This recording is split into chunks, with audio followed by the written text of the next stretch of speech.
Christmas 2024 December 25.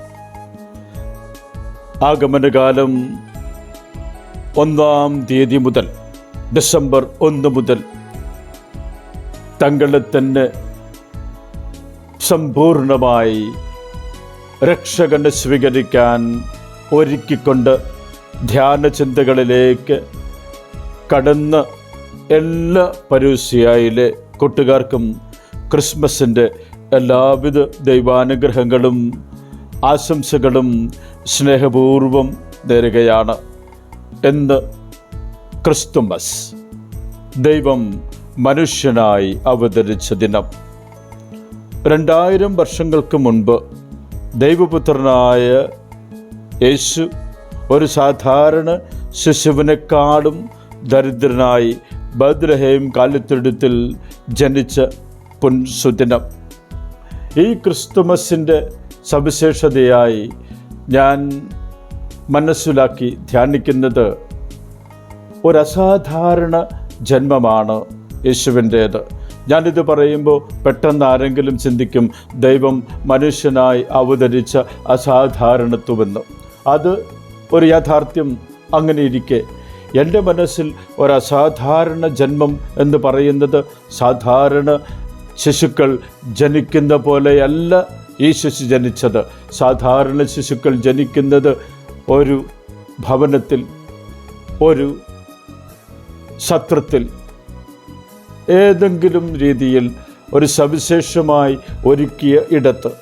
എന്നാൽ ഇത് ഒരസാധാരണ ജന്മമെന്ന് പറയുന്നത് പശുക്കളുടെ തൊഴുത്തിൽ, കാലികളുടെ തൊഴുത്തിൽ.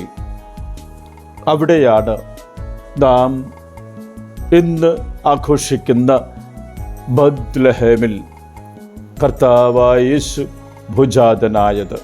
യോഹന്നാന്റെ സുവിശേഷം 3:16 അന്വർത്ഥമാക്കിയ യാഥാർത്ഥ്യം. തന്നിൽ വിശ്വസിക്കുന്ന ഒരുവനും നശിച്ചു പോകാതിരിക്കാൻ തൻ്റെ ഏകജാതന് നൽകാൻ തക്കവണ്ണം ദൈവം ലോകത്തിലെ ഓരോ മനുഷ്യരെയും അത്രമാത്രം സ്നേഹിച്ചു. അത് യാഥാർത്ഥ്യമായ സുദിനം. ഇന്ന് ബത്ലഹേമിലെ കാലിത്തൊഴുത്തിൽ യേശു പിറന്നത് നാം ഓർക്കുകയാണ്. ക്രിസ്മസ് എന്ന് പറഞ്ഞാൽ എനിക്ക് നൽകുന്ന ഏറ്റവും വലിയ സന്ദേശം ഇത് തന്നെയാണ്. നാം സാധാരണയായി ജീവിക്കേണ്ടവരല്ല എന്ന് യേശു കാലിത്തൊഴുത്തിൽ പിറക്കുന്നത് പോലെ എന്നോട് പറയുകയാണ്. കാലിത്തൊഴുത്തിൽ ഒരു മനുഷ്യനും ഇതുവരെ ജനിക്കാത്ത രീതിയിലുള്ള ഒരു ജനനം. സാധാരണക്കാരിലും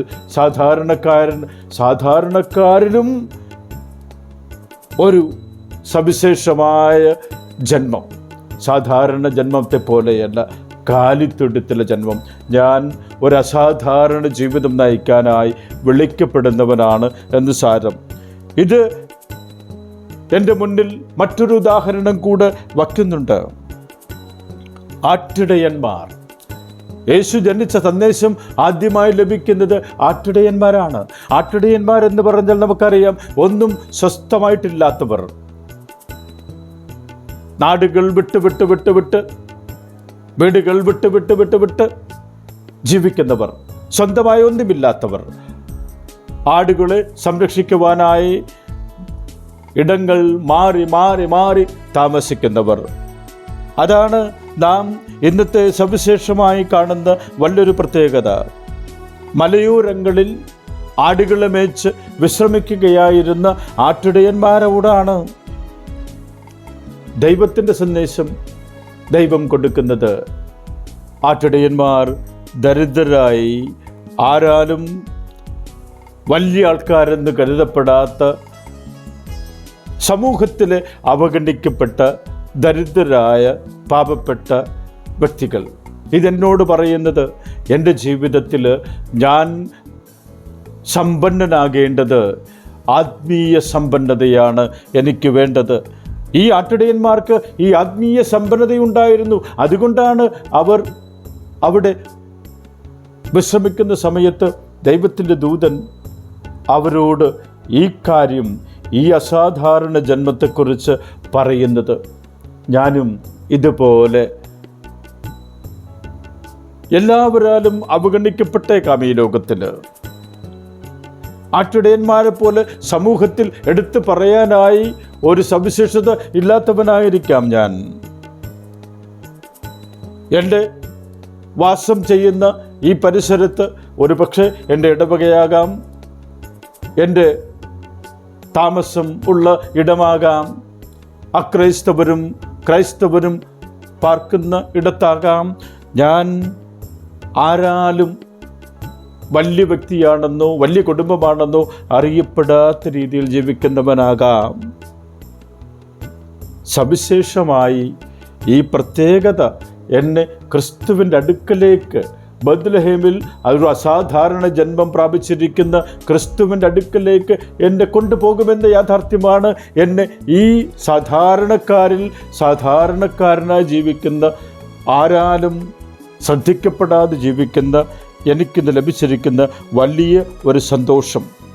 അതല്ലേ ലൂക്കാ സുവിശേഷത്തിൽ 2:10 ദൈവത്തിൻ്റെ ദൂതൻ മാലാഖമാർ ഈ ദരിദ്രരോട് പറയുന്നത്, ഈ ആട്ടിടയന്മാരോട് പറയുന്നത്, സകല ജനത്തിനു വേണ്ടിയുള്ള വലിയ സന്തോഷത്തിൻ്റെ വാർത്തയാണ് നിങ്ങളുടെ മുമ്പിൽ അതെ, ഈ വലിയ സന്തോഷത്തിൻ്റെ വാർത്ത ലഭിച്ച യേശുവിൻ്റെ അടുക്കിലേക്ക് പോകാനായി, അല്ലെങ്കിൽ യേശുവിനെ സ്വന്തമാക്കാനായി ഞാൻ എന്നെ തന്നെ എളിമപ്പെടുത്തി ആരാലും അറിയപ്പെടാത്ത ഒരു ജീവിതത്തിലേക്ക് നയിക്കപ്പെടുന്നുവെങ്കിൽ ഞാൻ ഭാഗ്യവാൻ.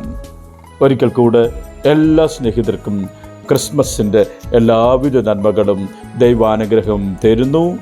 ഈ പരൂസ്യ കൂട്ടായ്മയിലൂടെ സഞ്ചരിച്ച എല്ലാവർക്കും ക്രിസ്മസിൻ്റെയും പുതുവത്സരത്തിൻ്റെയും നന്മകളും നേരുന്നു. ആമേൻ.